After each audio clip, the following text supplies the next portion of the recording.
All right, and welcome everybody. It's David Robbins here at the Education Department at the Canadian Labour Congress here in Ottawa, and with me is Wesley Petit, who is interning with us this summer. Wesley's a student at Carleton University here.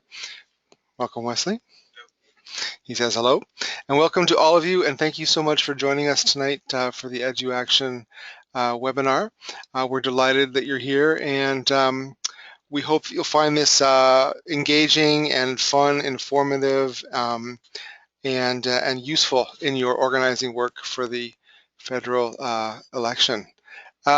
First off the top, I'm just going to run through a couple basic things about this webinar platform. But first, of course, introduce why we're here tonight. We're going to talk a little bit about member engagement. We're going to talk about the ways to talk about the major election issues, or some ways that we might find useful. And we're going to talk about ways to organize, things to do in your workplace, and ways to connect to campaigns. The webinar lasts about an hour, maybe a little faster, maybe a little slower, depending on how things shake out in the interactive parts. Yeah, we'll soldier on. First thing I'm going to do is ask if everyone out there can hear me. If you can hear me, click on the hand icon. You'll see that in your webinar interface at someplace on your screen. If you can hear me, just click that little hand and let me know for sure that you can hear me talking now. Thank you, Tina. I see your hand up. Amber, thank you, and hello. Can everyone else see the hand icon? If it's not obvious, it might be tucked away under a big orange button. Click that to expose your webinar interface. Okay. The orange button with the arrow. Great, I see more hands coming up. There'll be other ways to communicate back to us. If you can't find the hand icon, no sweat. There'll be some other opportunities to find it and click it, and there'll be other ways to communicate to us, which we'll go over in a second here. So thank you for that. I just wanted to take a minute to talk about what our member engagement online summer school is. Edu Action is a program for union members who want to strengthen your member engagement skills. It's also a space, an online space with educational resources and a community social networking site. And over the summer, we're spending some time developing this program and this place so we can help union members improve face-to-face engagement skills, learn ways to talk about the election issues with members, and of course to get organized for the fall election.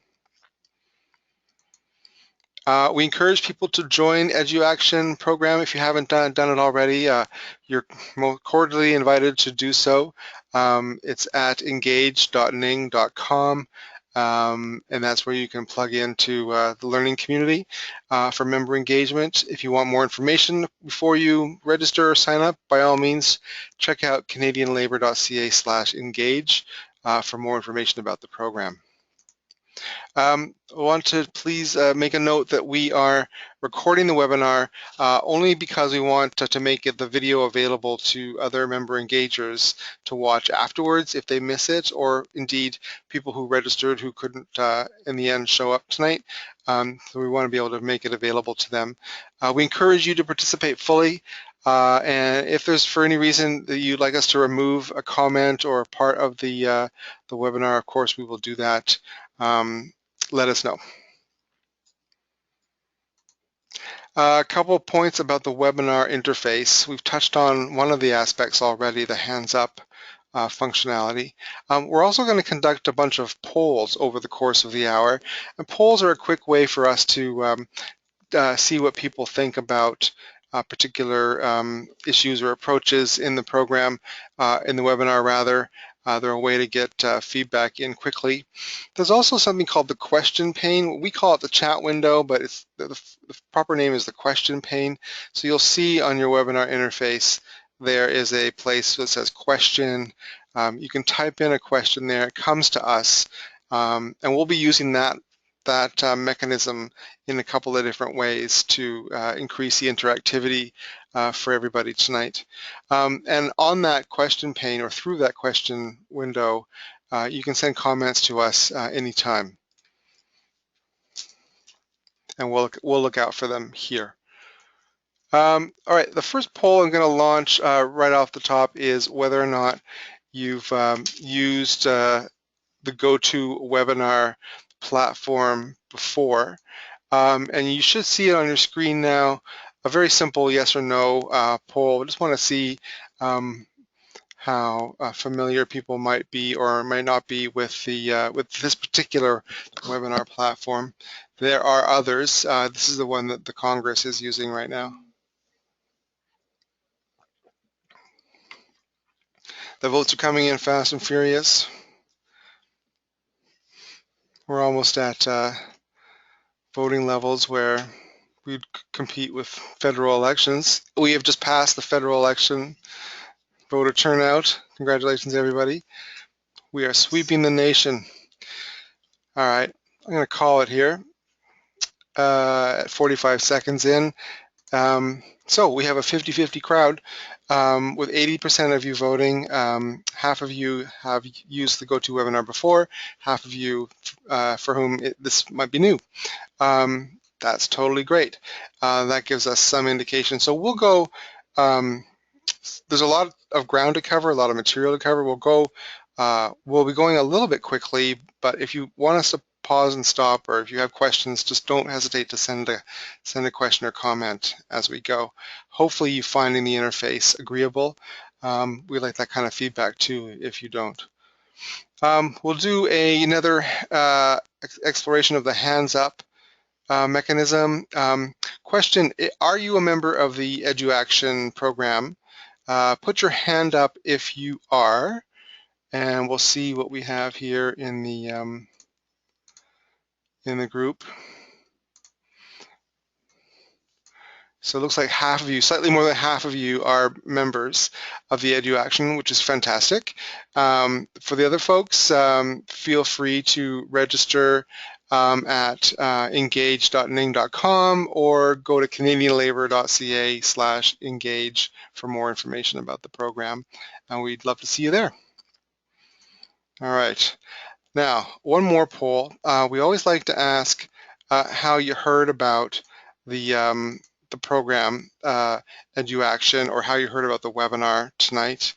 Let me know how you first heard about this. This helps us in our planning for promotion and to see what's working and what's not working and so on.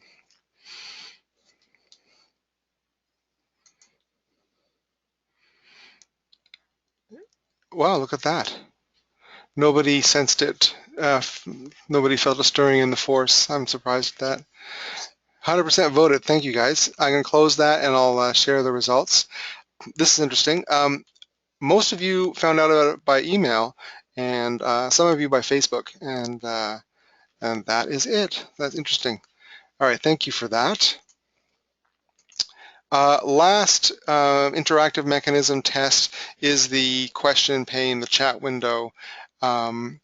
We'd like folks to let us know, or let everybody know, what union you're with and what community you're in and province. You may all be BC, I'm not sure. But what union and what community are you with, and use that chat window to enter that information, the question pane, to enter that information, and I'll read it back out to folks from here. So find that chat window or that question pane. I see them starting to come in. Thank you, Amber. United Steelworkers, I think TWU, Transportation Workers Union, if I'm not mistaken, in Calgary. Thank you, Amber. Tina, from London, Ontario. Excellent. OPSU member, the Ontario Public Service Workers. Thank you, Tina. So we have Telecommunications Workers Union. I knew that. Thanks, Amber. Sorry. We've got some folks from Calgary, from London. The other folks on the call, are you guys able to type in your info into the question window, or are you having some tech difficulty? Let,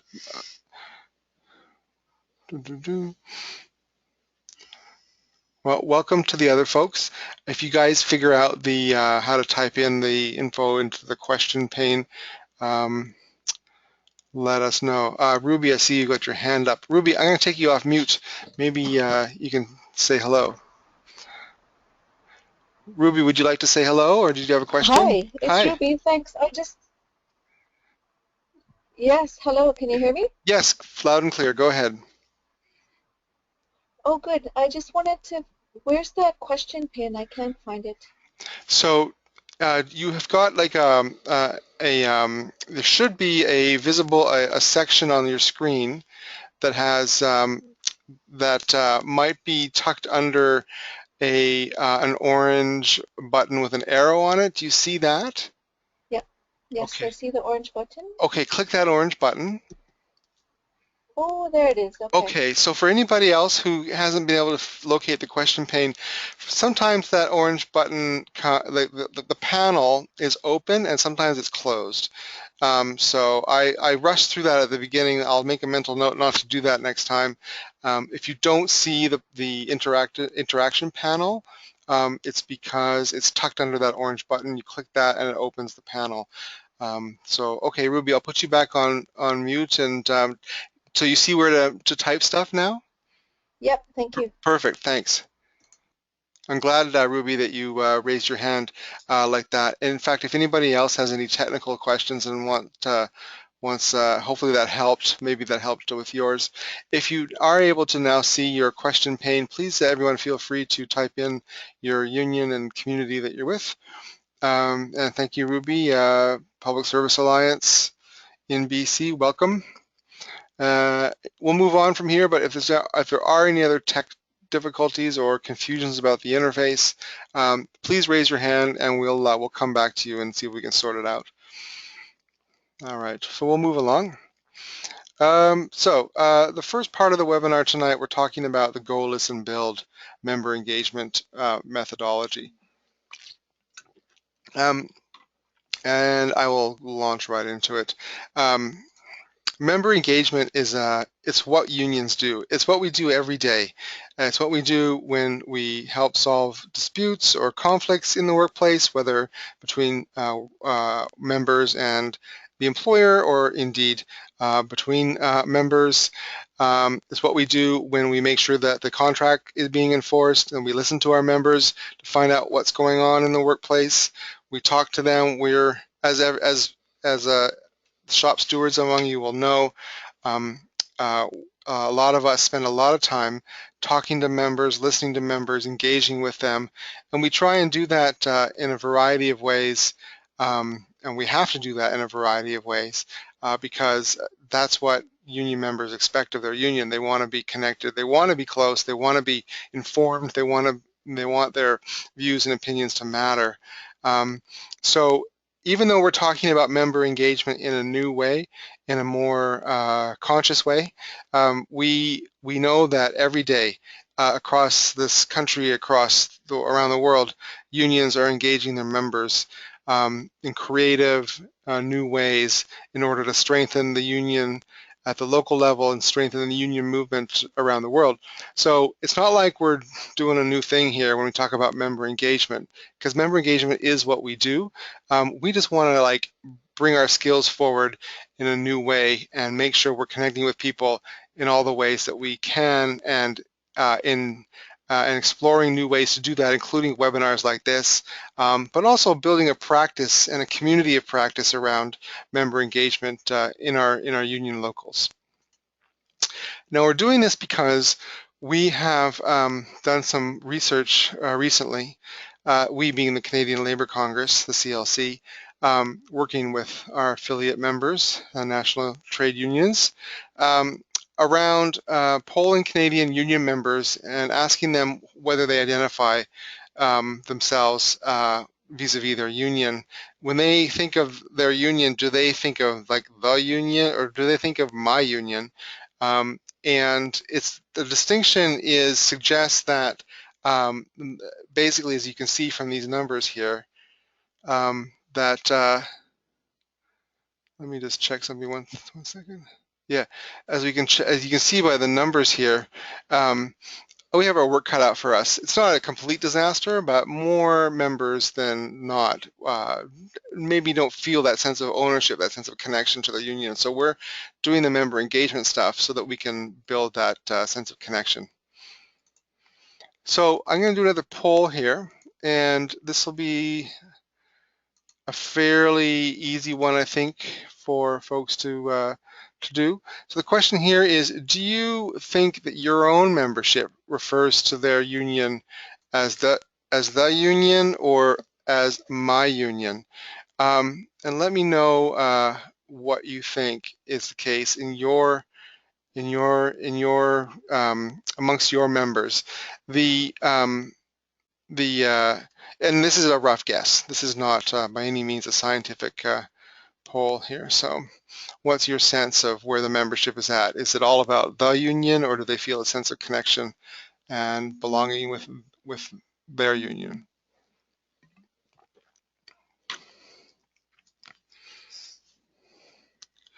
All right, thanks. 100% have voted, and ooh, it's not looking spectacular, but it's very interesting. So all of you said that uh, in your view, people were consider the union to be the union as opposed to their union, which is very interesting. In a previous webinar, we had kind of a 2/3, 1/3 split, which actually I think almost exactly mimicked the polling results.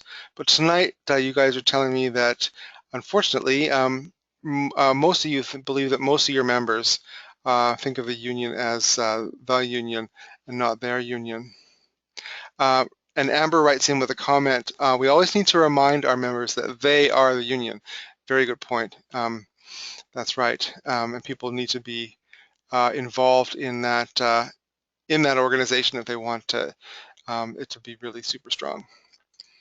All right, so we have spent some time working with Kevin Millsip, who's a member engagement guy out in Vancouver.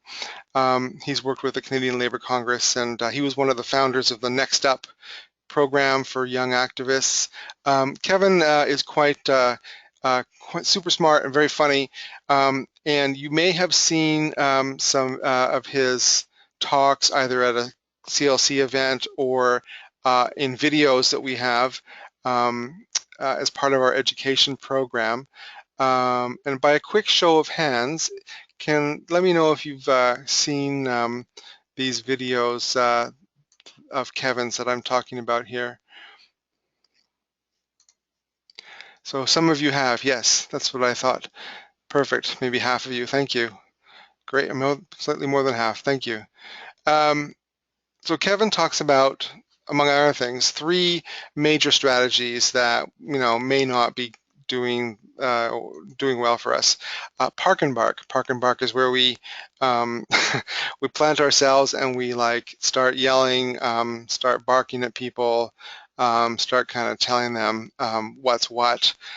Field of dreams. This is the age-old strategy of building it and relying and hoping that they will come, as opposed to building with people. We're building for people, this great idea that we have, and we're hoping that people show up. And the factalanche, of course, is when we bury people in an avalanche of facts and figures until they relent and realize that we are the ones with the right answers. So these are 3 strategies that Kevin suggests that we not engage in, though of course sometimes it's hard not to fall into one of these old practices. And Kevin also comments that sometimes you do need to park and bark, especially if something bad's happening and you need to get out there in an urgent fashion and stop it, and that's fair enough. Just as a regular ongoing practice, it may not be the best way to engage people, as some of us can probably attest in our own member engagement work. So again, by a quick show of hands, I hope that was a reasonable summary of Kevin's points and that it makes sense to you if you haven't seen the videos. But could you relate to that kind of, to those things that Kevin's saying, like in terms of those kinds of practices for member engagement that you may yourself have done or that you've seen done in your local or in other organizations? Quick show of hands, and yep, it looks like most, if not all of you can yep, looks like all of you can relate to that. Yes, and we can, I think all of us, I can relate to that. And Wesley here can too. Yep, so it's always good to know, to talk about things that don't work so we can talk about things that do work. And on that note, we've got 3 magic words that we like to share together. Go, listen, build. 3 magic words that mean so much, like I love you or solidarity forever, man, right? Those kinds of 3 words together. 3 principles for member engagement, and these are principles that you can, which means you can apply them in a variety of contexts. And so for union engagement, but also, of course, for community organizing and community outreach. Go, listen, and build. And the idea here is that we go where our members are and we stop expecting them to come to us. This means we go to where they are physically, in the workplace, in the community. It also means we go to their concerns, that we address what's top of mind for them, and that we show our own relevance in so doing. Listen. Listen is probably one of the hardest things for a lot of us, and not just for those of us in the labor movement, but in activism or progressive movements generally. And you know, to be fair, it's not something that we often grow up getting training in. We learn how to read, we learn how to write. We don't always get, you know, taught how to listen. And it might take us a while to remember that conversation with somebody is, you know, there's 2 parts. There's speaking and there's listening. And we always advise people, like when you're just doing the membering, getting to know somebody, a member, and you can probably relate to this at a personal level, to keep conversations casual or light, and to think of an onion when you're getting to know your members for the first time, or a new member or what have you. There are layers there, and we advise people to go for the connection and not the pitch, i.e. the hard sell. So that's go, that's listen, and then of course that's build. And you might find it a lot easier to build with people after you've gone to them and after you've listened to them, because after you've listened to them, you can connect with people connect with your members as whole people. You can discover that you share, or that they share values with the union, and that you can demonstrate that the union shares those values, and that's a great way to build connection and help build a sense of belonging. So in other words, we do things like we connect, we organize, we educate, and then we mobilize. And then if we're mobilizing from a place of connection where values are shared, then we're going to be a lot stronger. So this is a bit of a whirlwind. I hope that it makes sense. But go, listen, build. It's a very important part of our member engagement strategy. I'm going to launch the next poll here, and it's a snap quiz, pop quiz on how we can be good listeners. So, given what I've just been talking about, what's your best guess for being a good listener?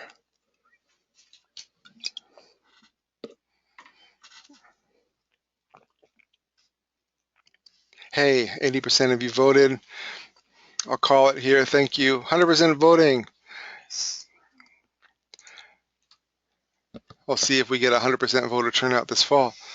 And look at that. How do we be good listeners? We listen to what people are actually saying. Excellent. We don't listen to we don't listen for what we want them to say. We actually listen to what they say, and that takes some practice. Speaking of which, if you want some tip sheets on this kind of thing, on listening and the layers and so on, we've got tip sheets available at the Edu Action program. So if you register, you'll see those inside the site. All right, a quick note on this idea of mapping. we're not actually talking about an actual map here, but it's a useful metaphor for this idea that we want to make sure we know where our members are um, across our workplace and where they are, where they might be in the community as well. And we do that because we want to find them and we want to go to them where they are. So you might remember from the go part of Go, Listen, Build, we start off by going um, where they are physically. And so for us, that's going to mean knowing where our members are at in the workplace. Some of our unions, of course, have members spread out across a province or even across a country. So you're going to have to obviously be able to reach everybody who might be geographically dispersed across the country or across a region. They might be in different job sites within different departments. They might be also kind of split up over time, so in different shifts. So we want to make sure that we're reaching everybody at our workplace. And we go to them when we find out where they are. And that applies also to community, into the community level. If we know that a lot of our members go to a particular bowling alley, or they play bingo, or they are all members of a community center, then partnerships with those organizations might make sense, or outreach at those places might make sense, or events at a particular coffee house or whatever it might be. Great way to be visible in the community and to connect with members in a real way, in a social way, and that's a fantastic way to engage folks. So here's another poll. And this one asks, how do we map our members? Broad strokes here. What's your best guess at, or your educated guess at how we map our members?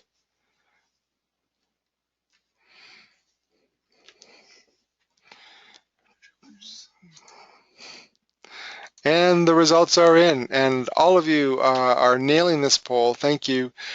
We find out where our members work and play. This is, it might seem a little basic, but it's super important. We want to be able to reach people, all our members across the workplace and in the community. And so figuring out a mapping exercise is the way to do that. And again, if you'd like more information on mapping, get in touch with us later. We'll show you our email addresses. You can follow up for more information about that process. All right, one quick question for everybody. I'm curious to know how it feels when somebody is really listening to you. We're going to invite you to chat into the question pane to share just in a few words how it feels when you're really being listened to. And I'll share those out as they come in. Thank you.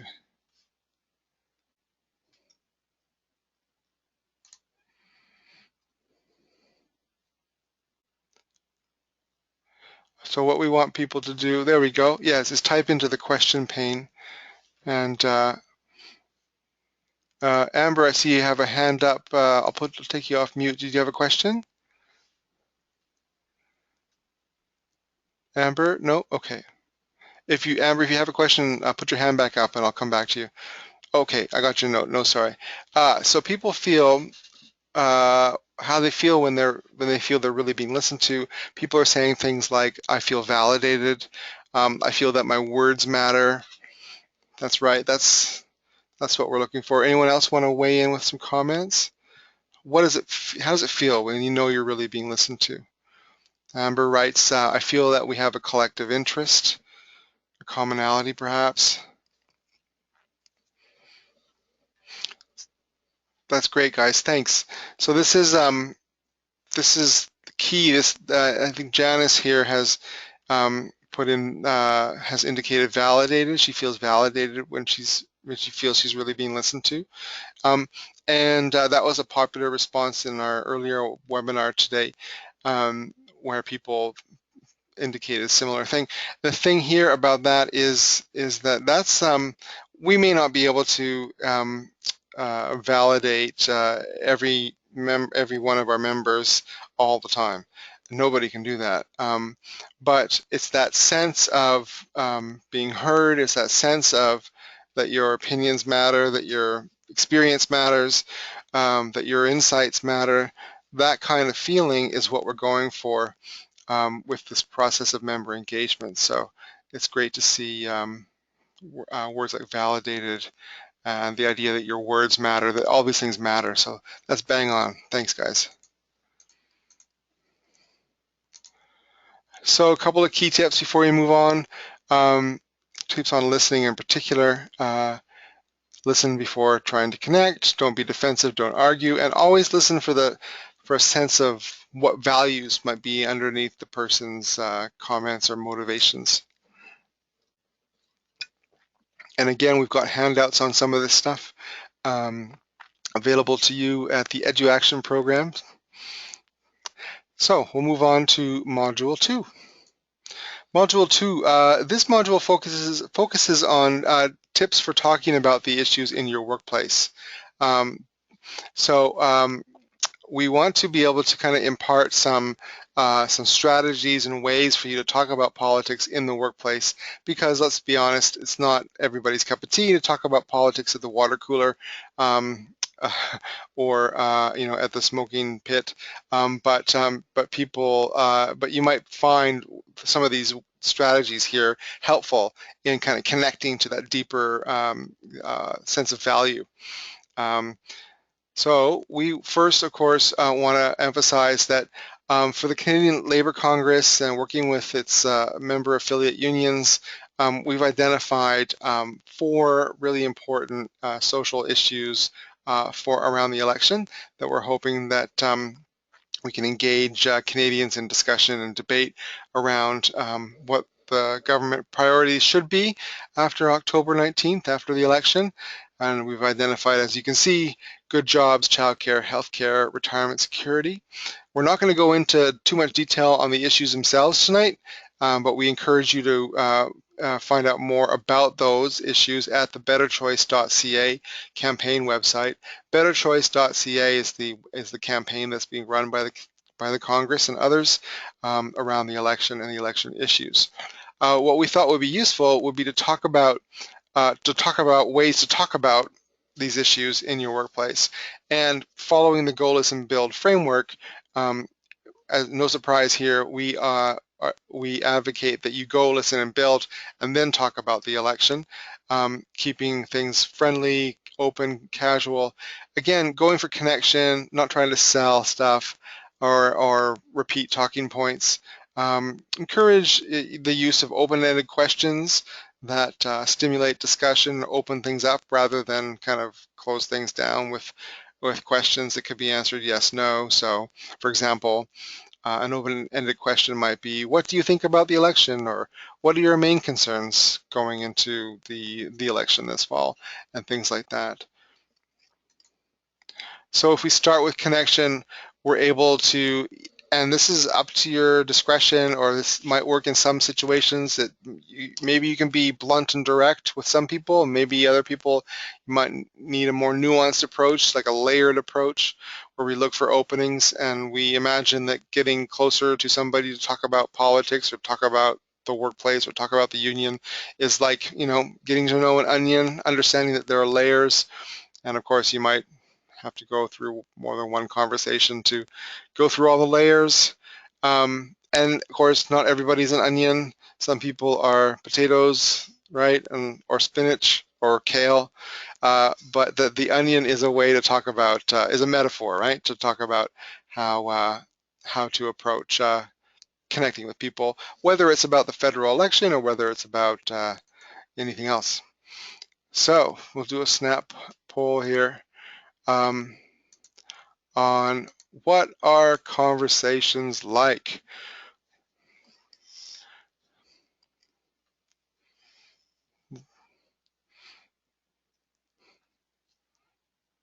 Votes are coming in fast and furious.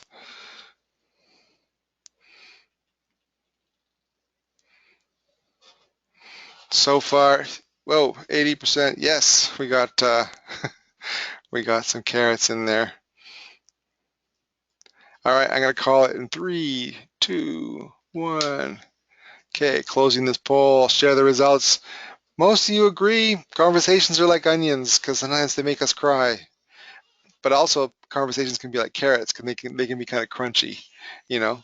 But conversations are like carrots also because they help us see better, and that's a good thing too. Thanks, guys. Um, so layering election issues into the conversation and then connecting to shared values. This is a major idea for us. We like to talk about values a lot, values like respect and fairness and dignity and inclusion and such like. And so talking about values might be an opportunity, a way to talk about broader politicalness or political positions without necessarily talking about politics, which can get dicey, as we know.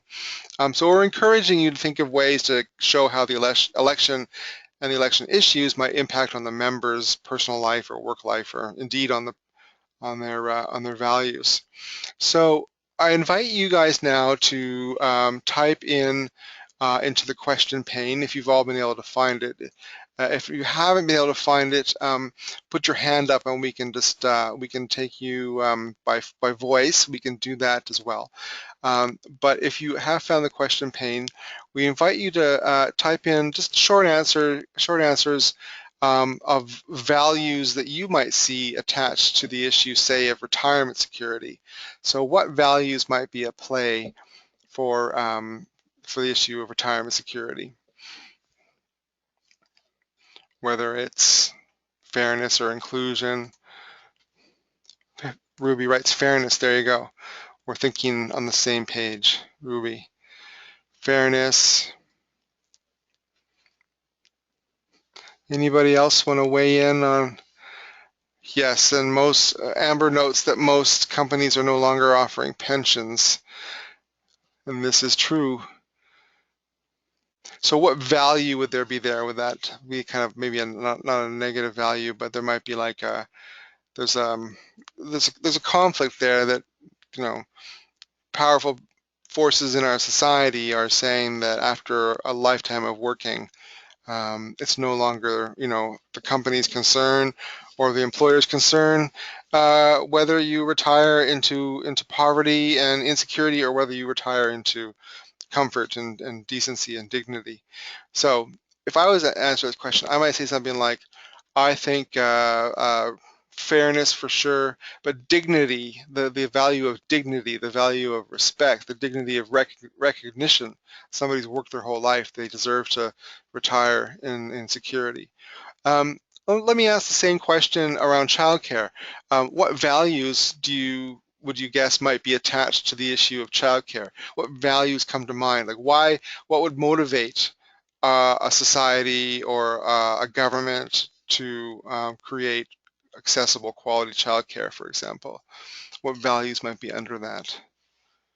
Any ideas? Feel free to chat, put in some chat ideas.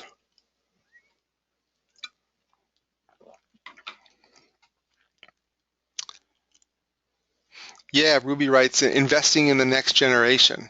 So this idea of supporting those coming up, this kind of intergenerational solidarity or investing in future.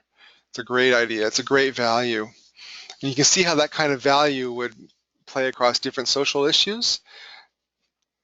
So anyway, this is just an exercise to get folks to get you to ponder like how you might approach or connect these election issues or politics to a level of values. I hope that's been useful. Not last and not least, it's important to keep it human when you're talking to people about politics or the union or what have you. And it's our advice that if the person you're engaging with doesn't want to talk about politics, then go for connection. Don't go for the pitch or the sell, the hard sell. And always, always, always try your best to keep the door open for future conversations. Now, speaking of conversations and future, you'll also find people who are ready to move into action. And you might find this tip useful. Um, Using your discretion, you can move conversations along from engagement to action, let's say. And because we're talking about the federal election, and we're talking about kind of political election organizing in this instance, but that's not always going to be the case. The next time we run this member engagement summer school, we might talk about a campaign that's being waged across the country for doubling the pension plan or something like that. The point is you might find people willing to take on tasks or get involved and get organized. We encourage you to start big and introduce what's called the cascading ask for your workplace organizing, which is simply a way to move people from engagement to action, starting with at a place that might be like meeting them where they are in their enthusiasm. So what I mean is, if you see somebody that's keen to get going and get organizing, don't ask them to do a small thing. Ask them to do a big thing. And if they say yes, then you're great. If they say, I don't think I can organize a meeting, you might ask them to then attend a meeting. Would they attend a meeting? And they'll be like, sure. Or they'll be like, no, I can't attend a meeting. Okay, you won't attend a meeting. Will you help spread the word about the meeting? And they'll be like, yeah, sure. And they'll be like, no, I don't think so. And they're like, well, is there some other way you'd like to get involved? So you see how you go from starting big, because you might get the yes before you get the no on the big stuff. And that way you can kind of go where the energy is, and you can use, not use people, but meet them where they're at. If they're ready to give big, let them give big and let them plug in and get her going. So curious if folks on the call tonight have used that kind of approach, and whether it's worked for them before. Tell us in the chat whether that's worked or not for you before. Amber, I see you have your hand up. Did you want to say something, or did you want to chat something?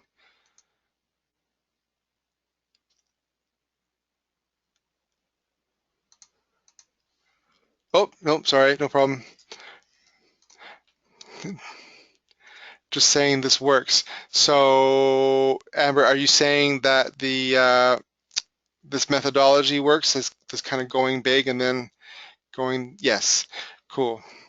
Yeah, so Amber, for example, has done this kind of practice where you start big and then work your way down from there. Um, Ruby writes, nope. I always have something in mind and ask directly. Thank you. Tina writes, it's worked to get people to participate, and then after they have gone on to be engaged in other activities. And this has happened even with shy people. This has happened even with shy people.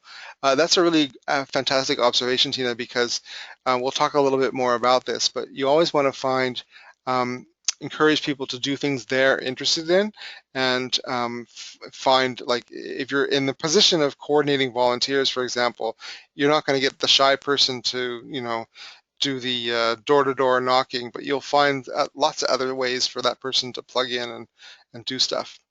And Amber writes that this way helps people feel involved. Exactly. So thanks, guys. We'll move right along to Module 3.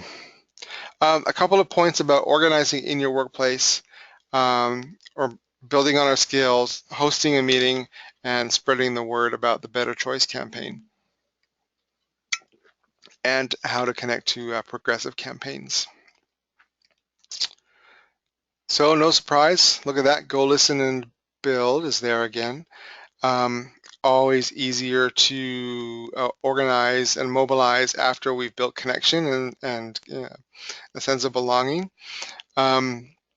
Always easier, always best for long-term health to balance ongoing engagement with particular uh, initiatives of political action or campaigns. So it's how we can build a more sustainable union, more sustainable force for social change. We're advocating people take on organizing workplace meetings for some very obvious reasons. It gets people together, helps them feel more connected, and provides a place for people to work together and to see how they can work together and what an impact they'll make. We're not advocating like long, complicated meetings, but suggesting that you could get together and figure out that there's enough interest to organize and do outreach in the workplace. We're encouraging folks to do that. Couple of points before your meeting. Want to think accessibility as much as possible, balancing when a meeting might work for people and whether it's on the work site, on the employer's premises, or maybe somewhere else that's accessible in your community. Where possible, it's a great practice to identify people and identify the tasks that people might be suited for or interested in. Obviously, you invite your people to the meeting, and of course, you want to be prepared. A quick snap poll here of when people think the best time for a meeting is, and there's not necessarily a right or wrong answer. It's really going to depend on your own workplace and your own context. So I'll be curious to see how you guys go on this. It's really going to depend on the on the workplace. Votes are coming in 100%. Thanks. And I think that was the exact. The last poll, it was flipped, wasn't it? Yeah, the last poll we did in the webinar before. So here tonight we have with you folks 40% lunchtime meetings, 60% one evening during the week. Just by contrast, the last group we had those figures were reversed. So 60% said over the lunch and 40 during the week. Obviously, there's pros and cons to both these times, and you have to balance and figure out what works best for your own group. We just have to be mindful that we're trying to be inclusive as possible. We just don't want to schedule things certainly on a regular basis, which might exclude people inadvertently for religious reasons, cultural reasons. We want to make sure we can get everybody an equal opportunity to attend in person. Of course, there's lots of other ways to engage our members and engage people these days, but if you're organizing a meeting, you'll want to try and get folks there. At the meeting, obviously some tips here. Thank people for coming. Sometimes we are always in a hurry and a rush, and we forget to take some basic time for some courtesies. Introduce yourself, clearly explain the purpose of the meeting so people are really clear about, about why they're there, and you can see the other tips there for you. Always have sign-up sheets ready for each kind of task or activity. A sign-up sheet is your best friend at a meeting, especially if you get lots of people coming out. I have a question. Have any of you guys ever volunteered for an election campaign, and what did you do as your volunteering? So let me know in the chat window, in the question window, and I'll read out the responses. What kinds of things did you do for election campaign if you volunteered?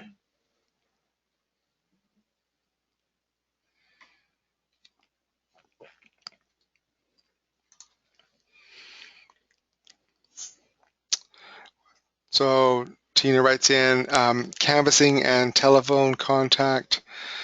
Janice writes in door knocking, phoning, fundraising, data entry. Janice, you look like you've done it all. Any other folks want to share in? No, that gives people a sense. Canvassing and telephone contact, door knocking, phoning, fundraising, data entry, all these things. Oh, thank you, Maria. Door-to-door, phone calls. Yeah, so it's that kind of stuff. There's a range of activities there. Helping at the campaign office, putting up lawn signs, doing phoning, voter outreach, managing data and lists and all that good stuff. And there's all sorts of different activities for people, no shortage of things you can do. And there's always ways to plug in. and we want to just highlight that stuff because it's super important to make sure that you're connecting people up with all the different things, or at least letting them know all the different ways they can get involved. After your workplace meeting, great idea to follow up as soon as possible afterward. Thank people for coming, and take a minute to give yourself a pat on the back because you just organized your workplace and participated in the democratic process. Yay! Quickly and lastly, a couple of tips for better workplace organizing. Be upbeat and positive, be clear. Number 3 is a favorite of mine. Remember, there are many different ways for people to get involved, and it's good to remember that because we can get locked into one way or another and to do things, and there's lots of ways people can contribute. And yeah, for following that, encourage people to do what they're into, to bring their own selves and their own gifts to the work. All right, so reaching the end of the webinar, we've got an overarching question for you, and this will determine whether or not you've been able to engage with our subject tonight. What is the best way to organize your members? And boom, a record 18 seconds.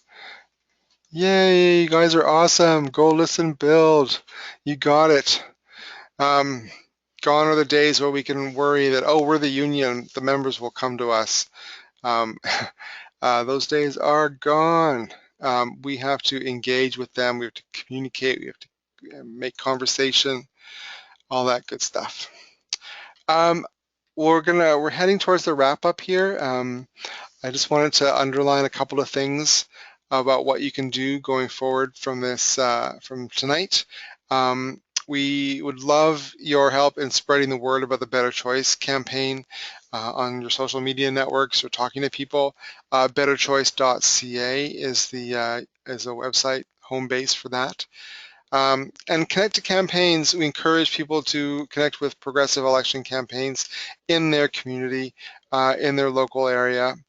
We invite people to tell friends, colleagues, coworkers about the next webinar on August 5th. If you like this one and like to encourage or tell other people about it, we'd be most grateful. And then, of course, if you haven't already, we'd love to see you at the Edu Action program where you can get more resources, watch videos, and talk to people that are also doing member engagement and political action in this election context. More information is canadianlabour.ca/engage, or if you're ready to sign up, it's engage.ning.com. There's a Better Choice update again for you. You can also get sign up for updates, resources, and materials from that campaign as well, stuff that you can circulate. If you need help connecting to campaigns in your community, get in touch with us and we can help you in the right direction. You see the email address for that. Just say that the webinar sent you and they'll be able to help you out for sure. Of course, don't forget to vote October 19th. This is super important, is to check that you're on the voter list. The Conservative government has changed the way that the voter registration is happening this year. So it's supremely important to check. I know of at least one colleague in my workplace who found out that he wasn't on the list, even though he's lived in the same place for years and has even voted in several different federal elections. So don't delay. Check that you're on the list. You can go to elections.ca and do that. I won't read this whole slide out to you, just suffice to know that some of the major aspects of the changes to the voter registration is that you can't just show up without some of this kind of information, this kind of identification. One piece of government ID or two pieces of ID, one with your name, one with your address. a particular concern for many people living on Aboriginal reserves, the Conservatives have changed the way that people can vouch for other people when they come and vote. Right now, you can only vouch for one person, whereas before there was no limit.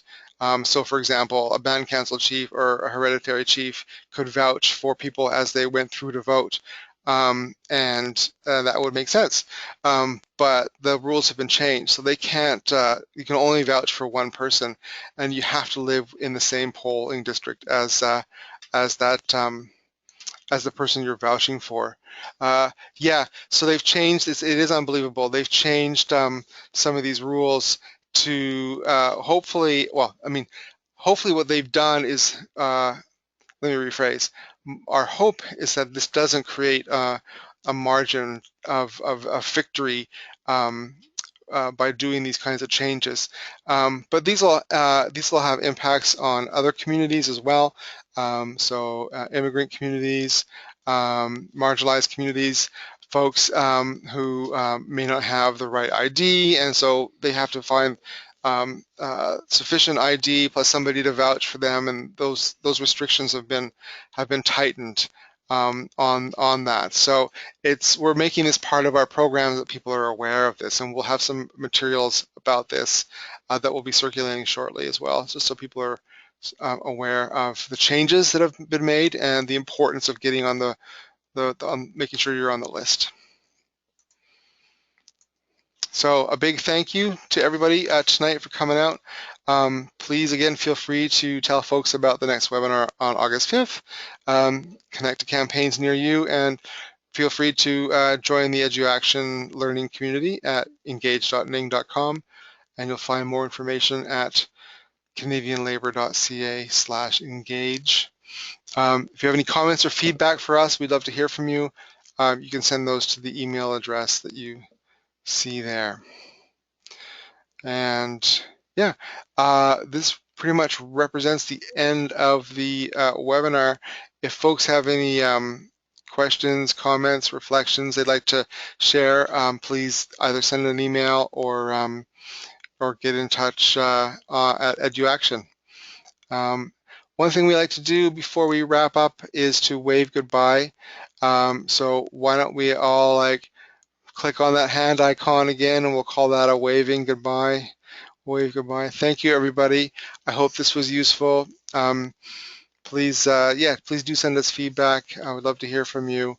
And thank you very much.